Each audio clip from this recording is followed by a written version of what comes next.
이 결혼은 안 된다. 엄마가 허락할 수 없어. 엄마, 제발 이러지 마세요. 소윤이가 얼마나 좋은 사람인데요. 엄마도 알아. 소윤이가 얼마나 착하고 예쁜 아이인지. 하지만이 뭐예요? 또 돈 얘기하실 건가요? 제가 벌어서 살 거라고 몇 번을 말씀드려요. 준호야, 너는 아직 세상을 몰라. 결혼은 사랑만 있다고 되는 게 아니야. 엄마는 제가 아직도 어린애라고 생각하시는 거예요? 전 이제 32이에요. 다 컸다고요. 그래, 내가 다 컸지. 하지만 엄마는 내가 보이지 않는 곳에서 무너지는 걸 볼 수가 없어. 이렇게 시작된 강미란과 아들 준호의 대화는 매일 밤 반복됐습니다. 처음부터 이런 건 아니었어요. 모든 건 3개월 전으로 거슬러 올라갑니다. 그날은 평소와 다름없는 봄날이었습니다. 강미란은 아들 준호에게서 전화 한 통을 받았죠. 오랫동안 만나온 여자친구를 소개하고 싶다는 내용이었습니다. 아들이 30이 넘었으니 당연한 수순이라 생각했습니다. 첫 만남은 도심의 조용한 카페에서 이뤄졌어요. 한소윤이라고 자신을 소개한 예비 며느리는 첫인상부터 무척 좋았습니다. 공손하면서도 따뜻한 미소를 가진 아이였죠. 어머님, 늦게 인사드려 죄송해요. 준호 오빠랑 벌써 2년째 만나고 있어요. 아이고, 괜찮아. 이렇게라도 보니 좋네. 우리 준호가 참 예쁜 사람 만났구나. 처음엔 모든 게 좋았습니다. 소윤이의 이야기를 들으며 강미라는 자신의 젊은 시절을 떠올렸어요. 효심 깊은 딸이라는 게 이야기 속에서 묻어났거든요. 주말마다 지방에 계신 부모님을 찾아뵙는다는 말에 더욱 마음이 끌렸죠. 하지만 그날 우연히 들은 전화 통화가 모든 것을 바꿔놓았습니다.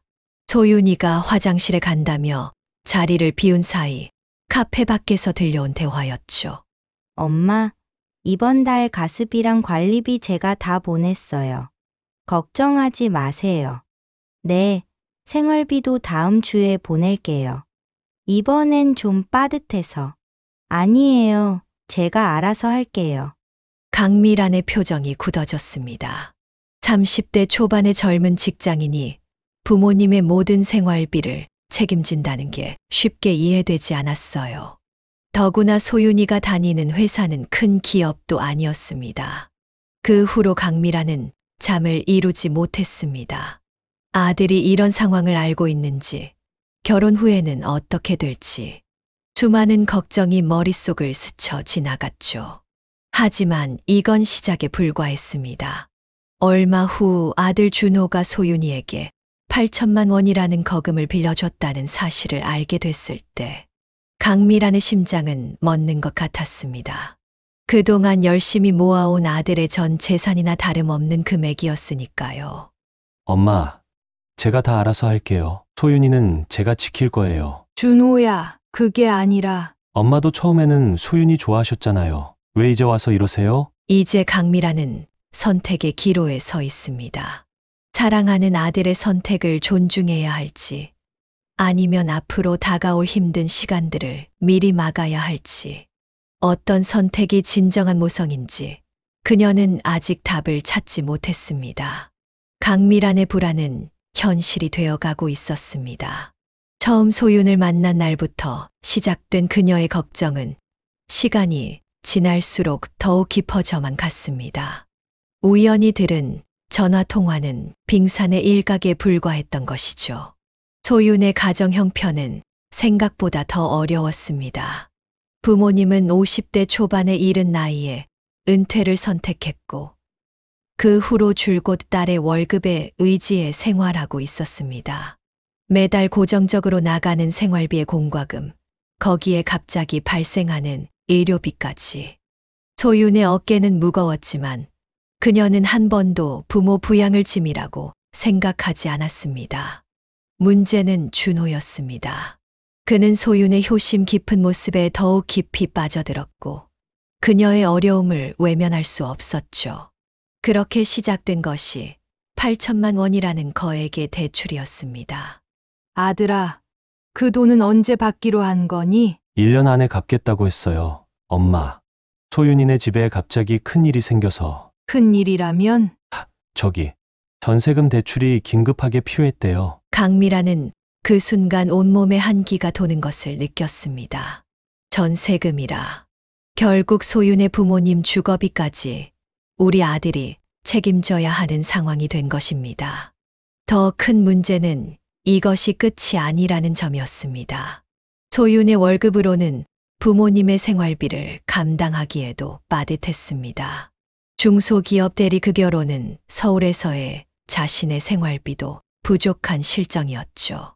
결혼 후에는 이 모든 부담이 고스란히 준호에게 넘어갈 것이 뻔했습니다. 강미라는 밤마다 잠을 이루지 못했습니다. 남편과 평생을 함께하며 두 아들을 키우는 동안 그녀는 한 번도 자식에게 손을 벌린 적이 없었습니다. 오히려 아들들이 결혼할 때를 대비해 조금씩 저축해왔죠. 그런데 이제 자신의 아들이 다른 집 가장 노릇을 해야 한다니 현실은 더욱 냉혹했습니다. 소윤의 동료를 통해 알게 된 사실은 더욱 충격적이었습니다. 소윤은 월급의 70% 이상을 부모님께 보내고 있었고 자신은 월세 단칸방에서 생활하고 있었죠. 점심값도 아끼며 살고 있다는 이야기를 들었을 때 강미란의 마음은 더욱 무거워졌습니다. 이런 상황에서 결혼을 한다면 어떻게 될까요? 신혼집 마련은 고사하고 당장의 생활비도 빠듯할 것이 뻔했습니다. 게다가 소윤의 부모님은 서울로 이사 오고 싶다는 뜻까지 비췄다고 합니다. 준호야, 너는 정말 이런 상황에서도 결혼하고 싶은 거니? 그건 대답해봐. 내가 정말 감당할 수 있을 것 같아? 엄마, 사랑하면 다 할 수 있어요. 준호의 대답은 순수했지만 그만큼 현실성이 결여되어 있었습니다. 사랑만으로는 살 수 없는 게 세상의 이치인데 말이죠. 강미라는 이제 결단을 내려야만 했습니다. 아들의 미래가 걸린 문제였으니까요. 그렇게 시간이 흘러 어느덧 여름이 깊어갈 무렵 강미라는 마침내 행동에 나서기로 결심했습니다. 이대로 두고 볼 수만은 없었습니다. 아들이 평생 후회할 선택을 하기 전에 어머니로서 할 수 있는 모든 것을 시도해 보기로 한 것이죠. 하지만 그녀도 알고 있었습니다. 이 선택이 얼마나 힘든 결과를 가져올지를. 어쩌면 아들과의 관계가 돌이킬 수 없이 나빠질 수도 있다는 것을. 그럼에도 불구하고 강미라는 마음을 굳게 먹었습니다. 때로는 부모의 사랑이 자식에게 상처가 될 수도 있다는 것을 알면서도 그것이 진정한 사랑이라면 감내해야 할 때가 있는 법이니까요. 여름의 끝자락, 강미라는 예상치 못한 자리에 앉아 있었습니다. 준호가 갑자기 연락해 소윤의 부모님과 식사 자리를 마련했다는 소식을 전했기 때문입니다. 남편 없이 혼자 가는 자리가 내키지 않았지만 예비 처가를 한 번쯤은 만나봐야 할 때라고 생각했습니다. 강남의 한 일식집. 문을 열고 들어서자 이미 소윤의 부모님이 자리에 앉아 있었습니다. 첫인상부터 강미란의 마음을 불편하게 했습니다. 자신과 비슷한 나이대임에도 한껏 젊게 꾸민 차림새며 고급스러운 브랜드의 가방과 시계가 눈에 띄었죠. 아이고, 처음 뵙겠습니다. 우리 소윤이 장래 시어머님이시네요. 소윤의 어머니 김예자는 과하게 친근한 태도로 강미란을 맞이했습니다. 마치 오래된 친구를 만난 것처럼 말이죠. 하지만 그 속에 묻어나는 계산된 듯한 느낌을 강미란은 놓치지 않았습니다. 대화는 겉보기에 순조롭게 이어졌습니다. 서로의 집안 이야기, 자녀 이야기로 시작해 점차 결혼 이야기로 흘러갔죠. 하지만 대화가 깊어질수록 강미란의 눈썹은 점점 더 찌푸려졌습니다. 아이고, 우리 소윤이가 복이 많아요. 이렇게 좋은 집안의 며느리가 될 줄이야. 사모님도 아시다시피 저희는 별로 가진 게 없어서. 이야기는 자연스럽게 결혼 후의 생활로 넘어갔습니다. 그리고 그때였습니다. 저희도 나이가 있다 보니 이제는 자식 근처에서 살고 싶더라고요. 서울에 이사 오면 준호가 많이 도와줄 거예요. 그렇죠, 준호? 강미라는 순간 숨이 멎는 것 같았습니다. 아들을 쳐다보니 준호는 아무렇지 않다는 듯 고개를 끄덕이고 있었습니다. 이미 이런 이야기가 오갔던 모양이었죠. 식사 자리는 2시간 남짓 이어졌습니다. 그 시간 동안 강미란이 들은 것은 한마디로 사위 이존 계획이었습니다. 노후 대책은 전혀 없으면서 자식에게 기대어 살겠다는 계획이 적나라하게 드러났죠. 준호가 큰 회사 다니니까 집 구하는 것도 도와줄 수 있겠죠. 전세자금 대출도 받기 쉬울 테고. 대화가 끝나갈 무렵 강미란의 마음은 이미 차갑게 식어 있었습니다. 자신의 아들을 노후 대책으로 생각하는 사람들과 가족이 될 수는 없었습니다. 집으로 돌아오는 택시 안에서 강미란은 한숨만 내쉬었습니다. 오늘 만남은 그녀의 우려가 현실이었음을 확인하는 자리였습니다. 게다가 준호는 이 모든 상황을 받아들일 준비가 되어 있는 듯했죠. 남편에게 이날의 이야기를 전하자 그도 깊은 한숨을 내쉬었습니다. 두 사람 다 같은 생각이었습니다. 이 결혼은 절대 해서는 안 될 것이라고 말이죠. 하지만 문제는 준호였습니다. 이미 소윤의 가족들과 깊이 엮여버린 아들을 어떻게 설득할 수 있을까요? 더구나 사랑에 빠진 아들의 눈에는 이런 현실적인 문제들이 보이지 않을 터였습니다. 강미라는 이제 선택해야만 했습니다. 아들의 미래를 위해서라면 잠시 악역을 맡을 각오도 해야 했습니다. 때로는 부모의 사랑이 자식에게는 잔인해 보일 수도 있는 법이니까요. 그날 밤 강미라는 오랜만에 준호의 어린 시절 앨범을 펼쳐보았습니다. 첫 걸음마를 뗐을 때, 초등학교 입학식 날, 대학 합격 소식을 들었을 때, 한 장 한 장 넘기며 아들을 키워온 세월이 주마등처럼 스쳐 지나갔습니다. 미안하다. 우리 아들. 하지만 엄마는 내가 행복했으면 좋겠구나. 창밖으로 비가 내리기 시작했습니다. 마치 강미란의 마음을 대변하듯 잔잔하게, 하지만 끊임없이 내리는 비였습니다. 아침 식사 자리에서 강미란은 결심을 밝혔습니다. 전날 밤 남편과 긴 대화를 나눈 끝에 내린 결정이었습니다. 더 이상 이 상황을 지켜볼 수만은 없었습니다. 준호야, 어제 소윤이 부모님 만나고 나서 엄마가 할 말이 있구나. 식탁에 앉아있던 준호가 젓가락을 내려놓았습니다. 어머니의 목소리에서 심상치 않은 기운을 느꼈던 것이겠죠. 이 결혼, 엄마는 반대한다. 단호한 한마디가 식탁 위로 떨어졌습니다. 순간 공기가 얼어붙는 것 같았습니다. 준호의 얼굴이 굳어졌고 아침의 평화로운 분위기는 순식간에 사라졌습니다. 강미라는 차근차근 자신의 생각을 설명했습니다. 소윤의 부모님이 가진 뚜렷한 노후 계획의 부재, 이미 시작된 경제적 의존, 그리고 앞으로 더욱 깊어질 부양의 부담까지. 모든 것이 아들의 미래를 위협하는 요소였습니다. 하지만 준호의 귀에는 그 어떤 것도 들리지 않는 듯 했습니다. 그의 눈에는 오직 사랑하는 여자를 욕되게 하는 말들로만 들렸을 뿐이었죠. 준호는 자리를 박차고 일어났습니다. 그의 눈에는 분노와 실망감이 가득했습니다. 평생 존경해왔던 부모님이 이렇게 현실적이고 냉정한 모습을 보일 거라고는 상상도 하지 못했던 것이겠죠. 이후로 집안의 분위기는 완전히 바뀌었습니다. 준호는 더 이상 주말에 집에 들르지 않았고 전화도 받지 않았습니다. 명절이 다가오자 처음으로 집에 오지 않겠다는 문자를 보내왔죠. 강미란의 마음도 편치 않았습니다. 밤마다 뒤척이며 자신의 선택이 옳은 것인지 고민했습니다. 하지만 그때마다 소윤의 부모님과 나눈 대화가 떠올랐고 자신의 결정이 옳다는 확신을 다졌습니다. 한 달이 지나고 두 달이 지나도 상황은 나아지지 않았습니다.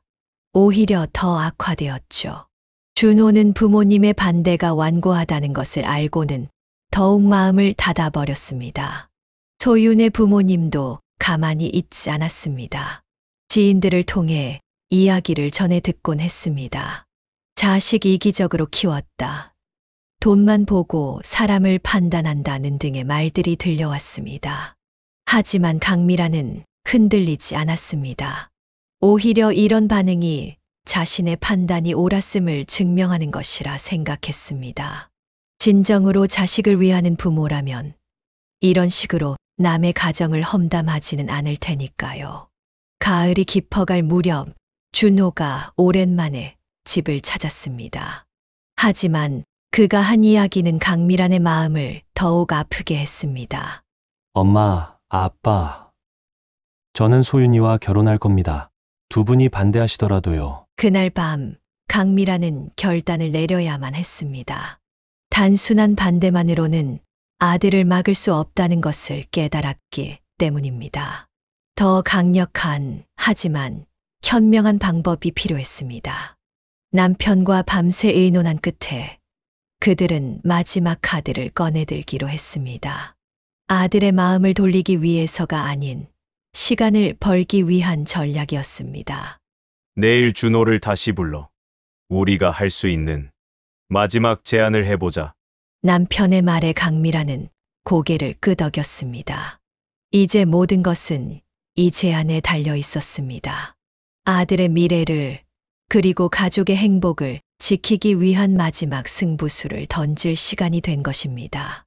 밤하늘에 떴던 달이 구름에 가려졌습니다. 마치 앞으로 다가올 시간들처럼 희미하고 불분명한 모습으로 말입니다. 차가운 가을바람이 불어오는 저녁, 강미라는 남편과 함께 거실 소파에 앉아 아들을 기다렸습니다. 오늘은 그들이 준비한 마지막 제안을 할 날이었습니다. 긴장된 침묵 속에 초인종이 울렸습니다.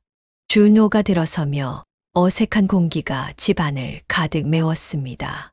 한 달 만에 보는 아들의 얼굴은 피곤해 보였습니다. 앉으렴. 강미란이 조심스럽게 입을 열었습니다. 오늘은 엄마가 다른 제안을 하고 싶어서 불렀어. 준호는 아무 말 없이 소파에 앉았습니다. 그의 표정에서는 이미 모든 것을 포기한 듯한 체념이 느껴졌습니다. 결혼을 2년만 미루면 어떻겠니? 준호의 눈이 커졌습니다. 완강한 반대만 하던 어머니의 입에서 의외의 제안이 나왔기 때문입니다. 강미라는 차분히 설명을 이어갔습니다. 2년 동안 결혼을 미루되 그 기간이 지나면 부모로서 할 수 있는 최대한의 지원을 하겠다는 것이었습니다. 신혼집 마련을 돕고 결혼 자금도 지원하겠다고 했습니다. 하지만 여기에는 조건이 따랐습니다. 2년 동안 서로의 경제력을 키우고 그동안 빌려준 돈도 반드시 돌려받아야 한다는 것이었습니다. 무엇보다 중요한 것은 이 기간 동안 예기치 않은 임신이 있어서는 안 된다는 점이었습니다. 2년이요? 그건 너무 길어요. 준호가 망설이며 말했습니다. 그래. 길 수 있다. 하지만 그만큼 너희의 미래를 위한 시간이야. 이건 반대가 아닌 준비를 위한 시간이란다. 강미란의 말에는 진심이 담겨 있었습니다. 단순히 결혼을 막으려는 것이 아니라 진정으로 두 사람의 미래를 위한 제안이었기 때문입니다. 준호는 깊은 생각에 잠겼습니다. 지금 당장은 길게 느껴지는 인연이지만 그 후에 받을 수 있는 지원을 생각하면 나쁘지 않은 제안이었습니다. 소윤이와 상의해 볼게요. 이틀 뒤 준호는 소윤과 상의한 결과를 전해왔습니다. 그들은 강미란의 제안을 받아들이기로 했습니다. 특히 소윤의 부모님이 적극적으로 찬성했다는 소식이 의외였습니다. 강미란은 안도의 한숨을 내쉬었습니다. 첫 단계는 성공했지만 이제부터가 진짜 시작이었습니다. 2년이라는 시간이 두 사람에게 어떤 변화를 가져올지는 아무도 알 수 없었기 때문입니다. 약속은 문서로 만들어졌습니다. 2년 후 결혼 시 신혼집 지원, 결혼 자금 지원 등의 내용이 상세히 적혔습니다. 그리고 그 아래에는 부모와 자식의 서명이 나란히 들어갔습니다. 하지만 강미란의 마음 한켠에는 불안함이 자리 잡고 있었습니다.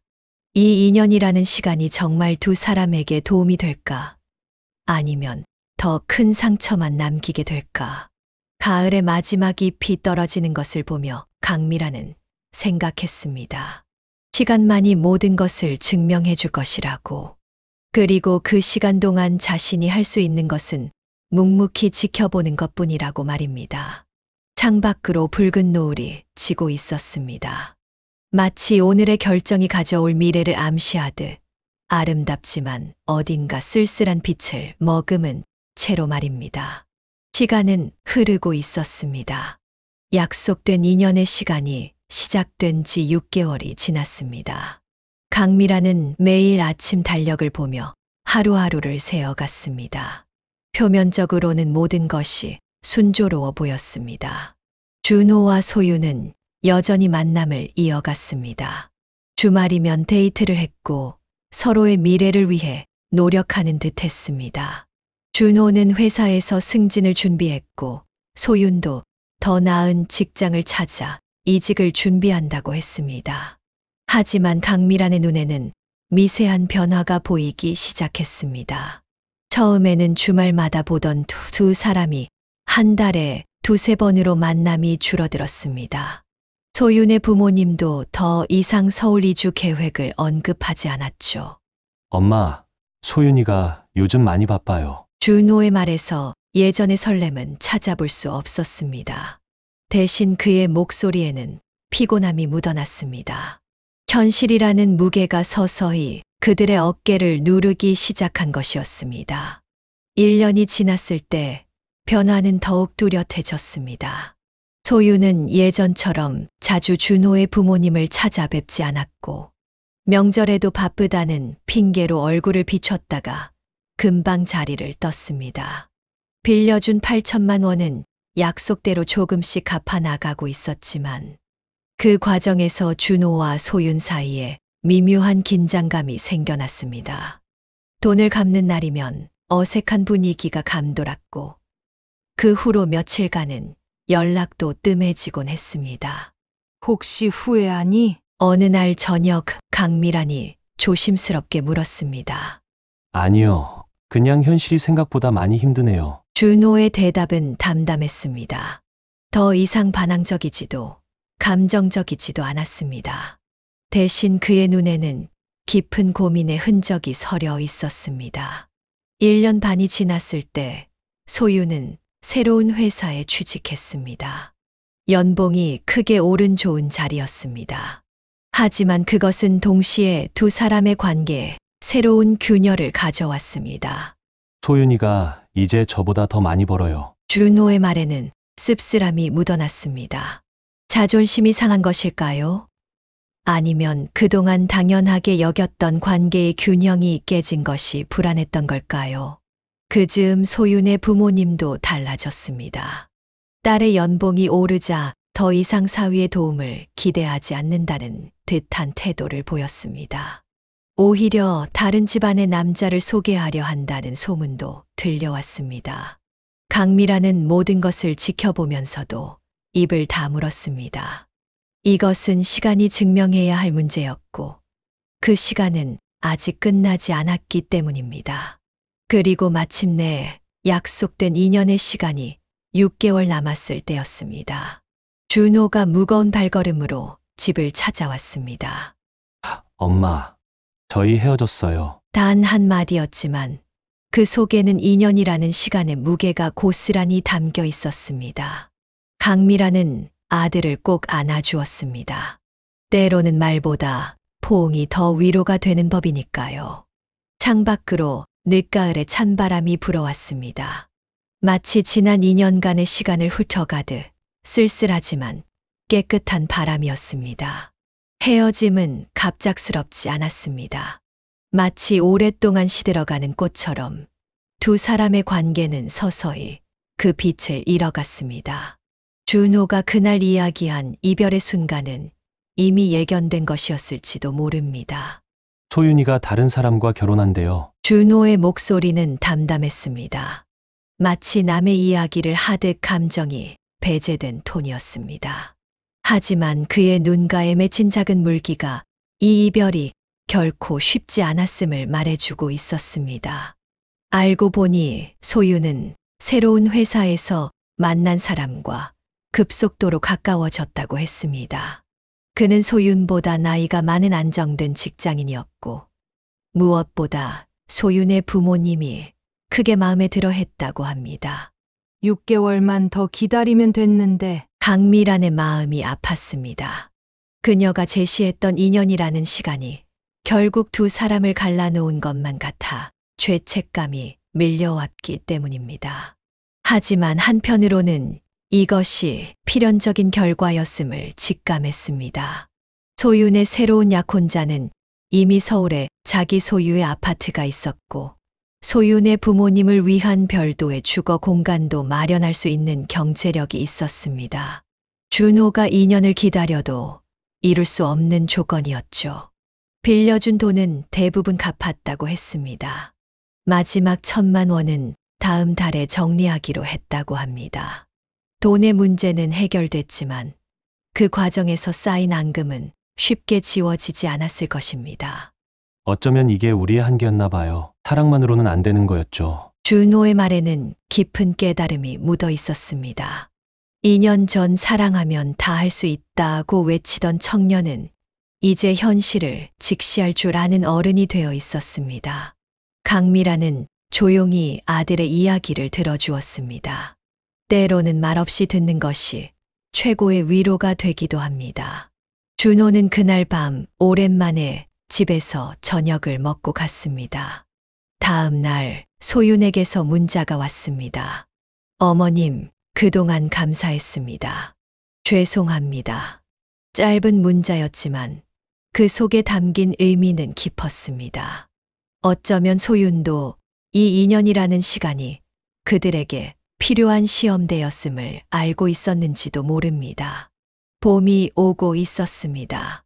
본래대로라면 준호와 소윤의 결혼식이 열렸어야 할 계절입니다. 하지만 그들의 봄은 다른 모습으로 찾아왔습니다. 각자의 새로운 시작을 위한 봄이었죠. 준호는 이별 후 회사에 더욱 집중했습니다.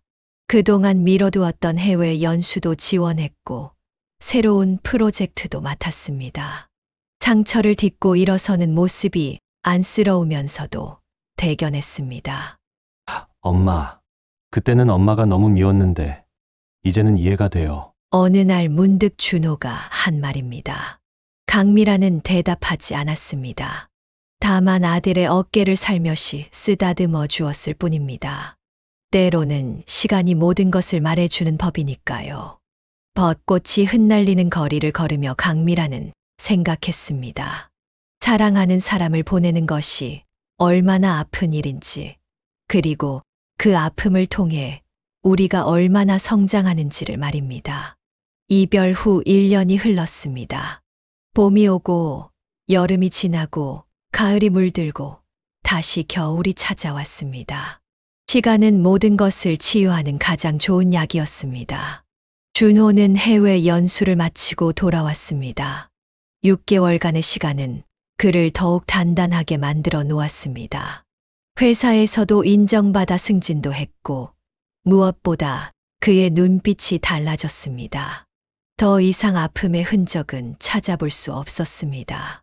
어머니, 제가 그때는 이해하지 못했어요. 왜 그렇게 반대하셨는지. 주말 저녁 오랜만에 찾아온 가족 식사 자리에서 준호가 입을 열었습니다. 얼마 전에 소윤이 결혼식에 갔다 왔어요. 멀리서 잠깐 보고 왔죠. 그런데 이상하게 마음이 아프지 않더라고요. 오히려 깨달음이 왔어요. 우리는 정말 서로 다른 길을 가야 했던 거라고. 강미라는 아들의 말을 묵묵히 들었습니다. 소윤의 결혼식 이야기는 이미 들어 알고 있었습니다. 예상대로 화려한 결혼식이었고 소윤의 부모님은 원하던 대로 서울 생활을 시작했다고 했습니다. 사실 그때 빌려줬던 돈도 다 받았어요. 마지막 1,000만 원까지. 그리고 그 돈으로 제가 새로운 시작을 했습니다.